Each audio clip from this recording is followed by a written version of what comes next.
My YouTube family, कैसे हैं आप सब लोग। उम्मीद करती हूँ सब खैरियत से होंगे और खूब मज़े से अपने अपने काम को एंजॉय कर रहे होंगे।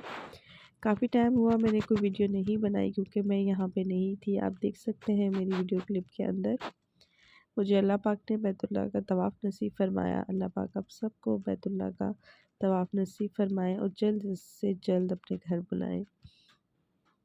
इस वीडियो में मैं आपके साथ अपने उम्रा सफ़र की एक्सपीरियंस को शेयर करने जा रही हूँ कि जब आप उम्रे के लिए जाएं तो आप जो बैग की प्रिपरेशन करते हैं उसमें कौन कौन सी ऐसी चीज़ें हैं जो बहुत इम्पॉर्टेंट हैं आपको लेके जानी चाहिए और कौन सी ऐसी चीज़ें हैं जिन्हें आपको नहीं लेके जाना चाहिए।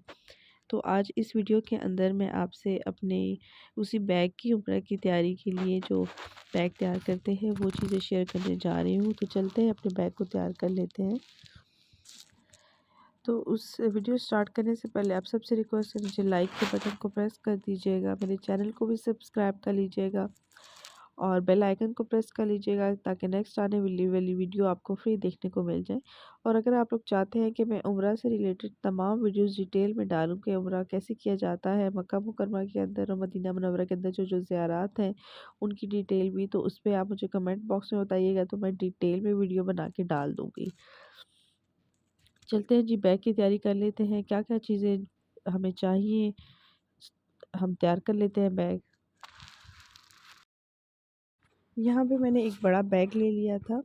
उसके अंदर मैंने तकरीबन हमारा 14 से 15 दिन का टूर था और मैं तकरीबन 12 जोड़े लेके गई थी। उनको इसी तरह फ़ोल्ड करना है कि आपने शर्ट के अंदर ट्राउज़र्स और दुपट्टा और स्कार्फ़ रख के उसको अच्छे से रोल कर लेना है और फिर रखना है। इस तरह ये होता है कि आपके बहुत ज़्यादा सूट एक ही जगह क्लोज़ होके आ जाती है और आपके सेट हो जाते हैं। यहाँ से मैंने तकरीबन 12 जोड़ों को प्रेस करके ऐसे एक दूसरे के ऊपर फ़ोल्ड करके रख लिया था। तो ये बहुत ही कम जगह में एडजस्ट हो गए थे ताकि वहाँ पे धोने का झंझट ना हो और मैं ज़्यादा टाइम इबादत में गुजार सकूँ। 2 चप्पल रख लिए थे ताकि एक चप्पल को मैं वहीं छोड़ के आऊँ ताकि मैं बार-बार वहाँ जाती रहूँ, और एक शूज़ रख लिए थे और इस तरह के शूज़ जो कि वहाँ पे फ़र्श बहुत मुलायम होते हैं तो चलने में थोड़ा तवाफ़ के वक़्त आपके पाँव में दर्द हो सकता है, तो उस तरह के सॉक्स ब्लैक कलर के मिलते हैं तो आप ये पहन सकते हैं तो चलना ईज़ी हो जाता है। फिर नहाने-धोने का सामान के लिए मैंने यहाँ पे ये 2 बैग्स ले लिए थे जिसके अंदर मैंने टूथपेस्ट, ब्रश, शैम्पू, बग़ैर खुशबू के साबुन और सनस्क्रीन जो आपको धूप में आप तवाफ़ करें तो आपको चाहिए होता है, आपकी पेस्ट, ब्रश, मॉइस्चराइज़र, कोई भी तेल, आपकी अगर ड्राइनेस होती है और उसके लिए सोप, और वो सब चीज़ें मैंने इस तरह करके बैग में रखी थी। इससे ये होता है कि चीज़ें बहुत अच्छे से सिमट के रहती हैं। आपको कुछ भी चाहिए होता है तो आप सब कुछ नहीं खोलते, बस इस बैग को खोलते हैं और निकाल लेते हैं। एक टॉवल रख लिया था, जान-नमाज़ रख ली थी और तकरीबन 12 जोड़े रख लिए थे। इस तरह क्लोज़ करके बस रख लिए थे और बैग्स बंद करके रख लिए थे, तो बहुत ईज़ी से मेरी चीज़ें सिमट गई थी और जब भी फाइंड आउट करनी होती थी तो बहुत ईज़िली मिल जाती थी।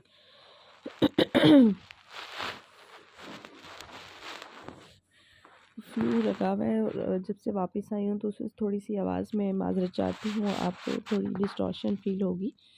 अच्छा, यहाँ पे मैंने एक सीज़र, एक औज़ार-बंद, नेल कटर, थ्रेड और ब्लूटूथ अपने जो हैंड फ्री थी वायरलेस, वो रख लिए थे।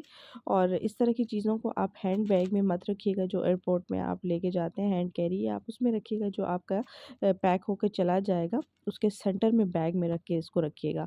और इस तरह का एक हैंड पाउच जो आप हैंग कर सकें वो रखिएगा जिसके अंदर अपनी एक डायरी, एक पेन और ऐसी बुक जिसके अंदर तमाम ज़ियारात होंगी जो आप पढ़ेंगे बुक्स, तो उनके लिए आप थॉरोली पढ़ के जाइएगा क्योंकि इतने बड़े सफ़र पे जा रहे होते हैं तो उसके लिए इन्फॉर्मेशन होना और उसका सही तरीके का जानना बहुत ज़रूरी है।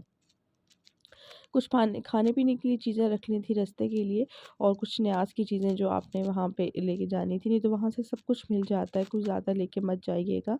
सामान को जितना हो सके कम रखिएगा।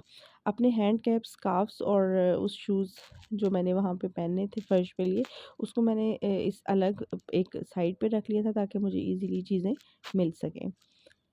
एक पाउच बना लिया था जिसके अंदर मैंने एक पायोडीन और थोड़ी-सी सनी प्लास्ट और कॉटन रख ली थी in case of any injury. आप ये रख लीजिएगा। वैसे इसकी ज़रूरत पेश नहीं आई थी, मैं एहतियातन ले गई थी।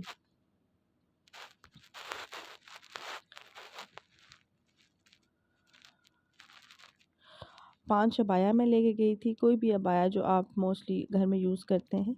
तो कॉटन का सीज़न था वहाँ पे, दिसंबर का महीना था, लेकिन मैं कॉटन के कपड़े लेके गई थी। ठंडी हवाएं मदीना में तो चल रही थी, मक्का में गर्मी थी। तो आप भी कोशिश कीजिएगा कि वहाँ एक शॉल रख लीजिएगा और एक स्वेटर रख लीजिएगा। वैसे ज़रूरत नहीं पेश आई थी, लेकिन मुझे क्योंकि वहाँ पे थोड़ी सी इन्वायरमेंट चेंज होता है, आबो हवा चेंज होने की वजह से फ्लू हो गया था, डेट्स वाई मैंने एक पहन ली थी। और मदीना में ठंडी हवा थी, इसलिए मैंने स्वेटर ले ली थी। और अभी आपको मेरी आवाज़ से फ़ील हो रहा होगा कि मुझे फ़्लू है, तो इसलिए थोड़ी सी बोलने में भी प्रॉब्लम हो रही है और वीडियो रिकॉर्ड करने में भी। अच्छा, एक इम्पॉर्टेंट चीज़ है कि मेडिसिन में आप जो शानदा, विक्स और पैनाडोल इसकी मेडिसिन ज़रूर लेके जाइएगा, क्योंकि वहाँ से एक तो महंगी मिलती हैं और फिर अगर कुछ इस तरह का इशू आ जाए, क्योंकि फ्लू और ये चीज़ें नॉर्मल है होना, तो इसमें मैं आपको दोबारा दिखा देती हूँ कि मैं पैनाडोल लेके गई थी, जो शानदा लेके गई थी, स्ट्रेप्सिल लेके गई थी कफ और थ्रॉट पेन के लिए, और एक मैंने ये लाइन बाम रख ली थी कि अगर आपको चलने से कभी कोई इशू आ सकता है तो आप ये यूज़ कर लें। कुछ 1-2 पेन किलर लेगी थी और मल्टीविटामिन, और बेटनोवेट मस्ट रख लीजिएगा, क्योंकि इन केस ऑफ रैश आप ये यूज़ कर सकते हैं। जब आप चलते हैं आपको काफ़ी चलना पड़ता है, तो अगर कोई इशू आ जाए तो आप ये रख लीजिएगा, तो उससे आपको कोई मसला नहीं आएगा। तो ये मेडिसिन भी एक मस्ट लेके जाइएगा अपने साथ, तो ये आपके लिए बहुत हेल्पफुल होंगी। यहाँ पे मैंने टॉवल, नमाज़ और अपना स्टिक रख ली थी पिक्चर्स बनाने के लिए। यहाँ पे मैं अपना बैग दोबारा दिखा रही हूँ, इसके अंदर मैंने अपना फेस वॉश, अपने सनस्क्रीन, वैसलीन, अपना हेयर ब्रश, अपनी टूथपेस्ट, अपना टिश्यू, वाइप्स और सर्फ़ मैंने इन केस ऑफ इमरजेंसी रख लिया था कि कुछ अभी ज़रूरत पड़ सकता है। वैसे मुझे ऐसे ज़रूरत नहीं पड़ा था। तो वहाँ पे ज़्यादा फ़ोकस नमाज़ पे ही रखिएगा, इबादत पे रखिएगा, धोने के लिए इतना टाइम नहीं होता। तो बाकी ये मैंने आपको पहले भी दिखा दिए थे, दफ़ा दोबारा देख लीजिएगा कि अपनी सीज़र, औज़ारबंद, नेल कटर, नीडल और इस तरह की चीज़ को हैंड बैग में मत रखिएगा। अपने वो बैग जो आपका चेकिंग के बाद एयरपोर्ट पे चला जाएगा जहाज़ के लिए, उसमें रखिएगा। नहीं तो ये आपको एयरपोर्ट में नहीं लेके जाने देते, ये नहीं वहीं पे निकाल देंगे। और अपनी डायरी और बुक्स को भी अपनी ऐसी बैग में रखिएगा जहाँ पे आप इजीली निकाल के पढ़ सकें। हैंड बैग में आपको दिखा रही हूँ, यहाँ पे ये वो बैग है जिसके अंदर आपकी इंपॉर्टेंट चीज़ें जैसे mobile phone, passport, ID card और वीज़ा कार्ड जो आपका होता है, मक्का मुकर्रमा में चेक करते हैं। एक तो विदाउट एहराम मर्द को नहीं जाने देते, और आप लेडीज़ भी हैं तो आपकी उसमें चेक करते हैं, तो इसलिए आप वीज़ा मस्ट रख लीजिएगा इस बैग के अंदर। यहाँ पे मेरा बैग तैयार हो चुका है, आप देख सकते हैं। बैग तैयार है और अब हम इंशाल्लाह जा रहे हैं। तो अब ये इंपॉर्टेंट चीज़ें नोट डाउन कर लें। होप सो आपके लिए वीडियो हेल्पफुल होगी। अपना बहुत सा ख्याल रखिएगा, मुझे दुआ में याद रखिएगा। नेक्स्ट वीडियो में तब टेक केयर, अल्लाह हाफ़िज़।